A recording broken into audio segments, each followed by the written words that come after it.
Hey there, it's CJ Willie and I'm cracking a pack today. I've made some eBay purchases recently. For some reason I'm drawn to the mustard yellow goodness of 1987 Donruss. As I explained in my very first video that I did, I purchased a bunch of 1987 Donruss packs from the same eBay seller.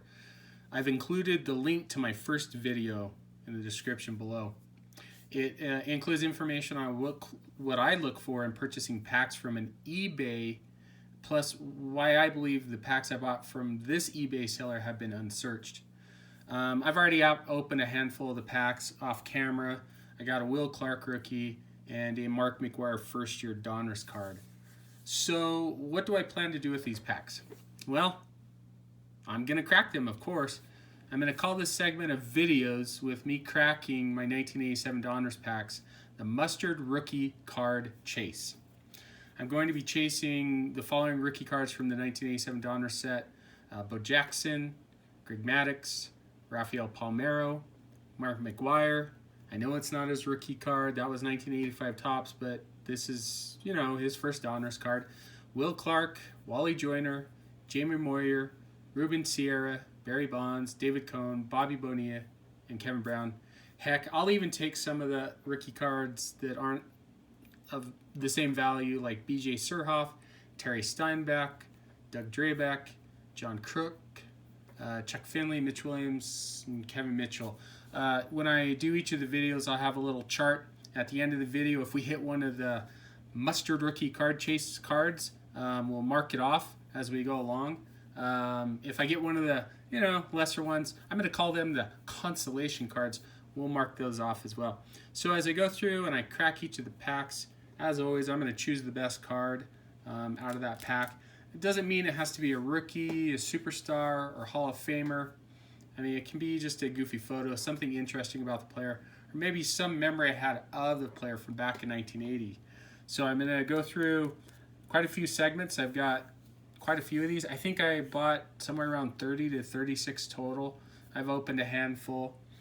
Depending on how we do at the very end, if we don't kind of reach some of the great ones that we think should be reaching, I've got a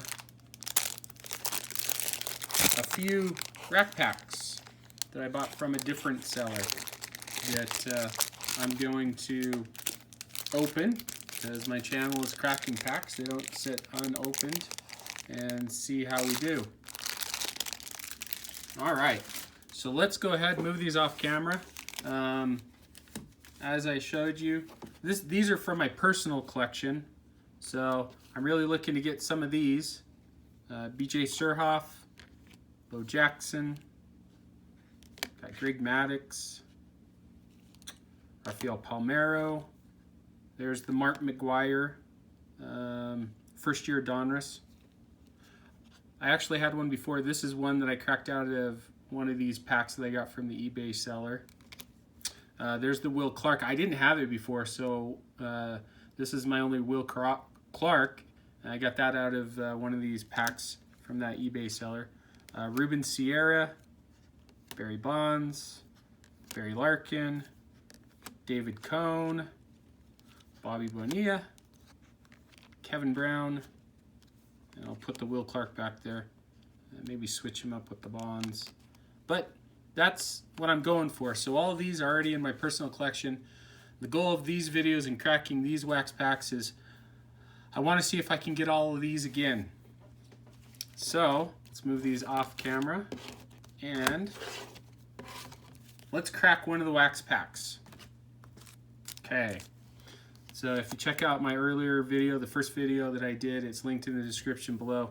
I go over why I think these packs are unsearched, show off some of the things I look for in making sure that the pack has been unsearched and it will have hopefully great cards in it, and then a few tips about what I look for in an eBay seller. So anyway, let's go ahead and crack the pack.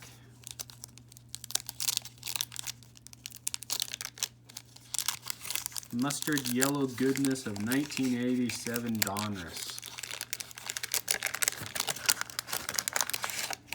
Okay, here, a puzzle piece backwards. Let's flip it over.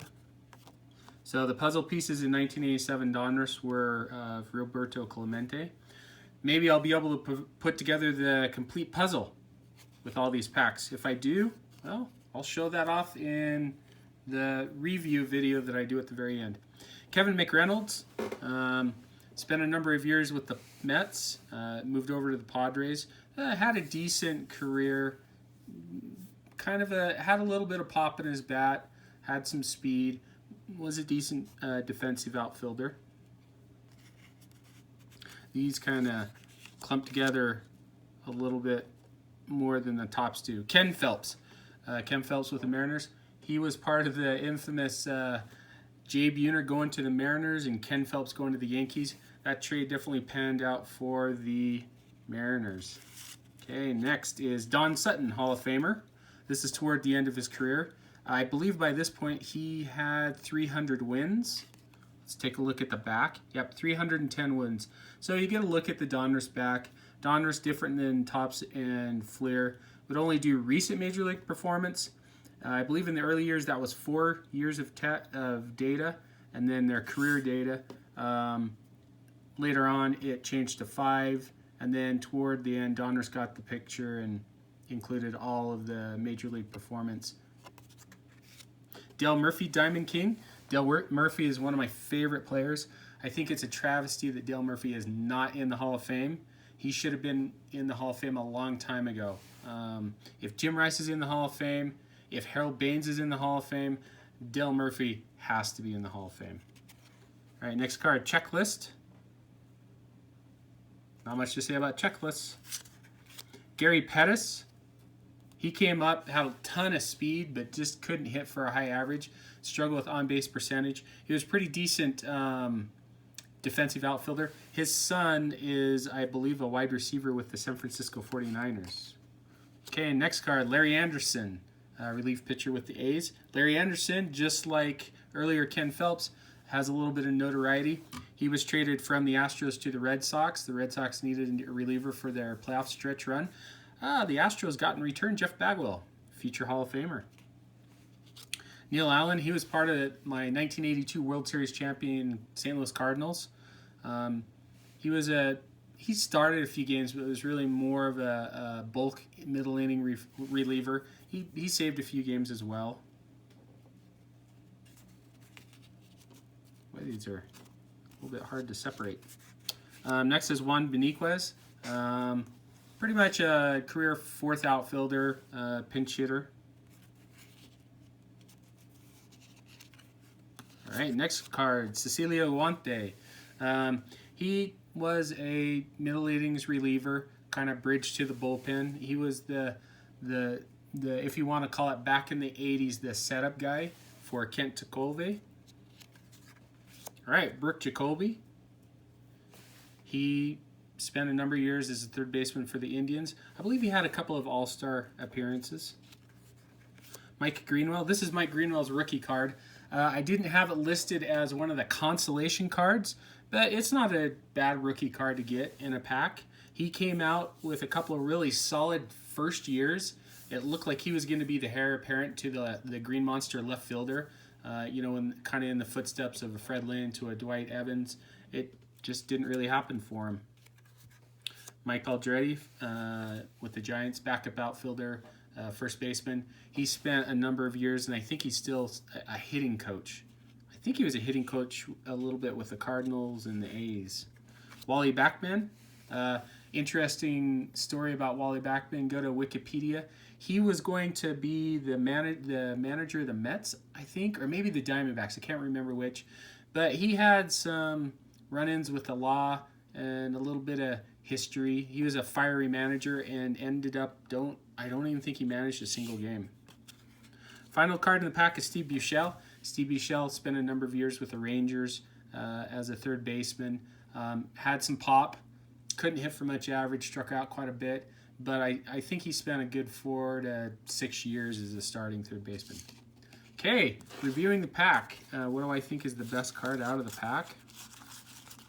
Well, I think that the best card out of the pack is Dale Murphy Diamond Kings. I love the Diamond King subset. I think it was a really cool idea. I was really bummed out. I think it was 91, maybe 1992. Donruss changed it from being part of the main set to an insert set, which made it really hard to collect. But Dale Murphy, he is a Hall of Famer. There's no doubt about it. It's a travesty that he hasn't been voted in. He's gone through a couple of veterans committee appearances and just hasn't got the love. I don't think he's up on the ballot for another 2 or 3 years, and I'm hoping between now and then he's going to get some more consideration and make it into the Hall of Fame. Well, I hope you enjoyed this video. If you did like it, subscribe and share. Until next time when I crack the next pack of 1987 Donruss goodness in my Mustard Rookie Card Chase.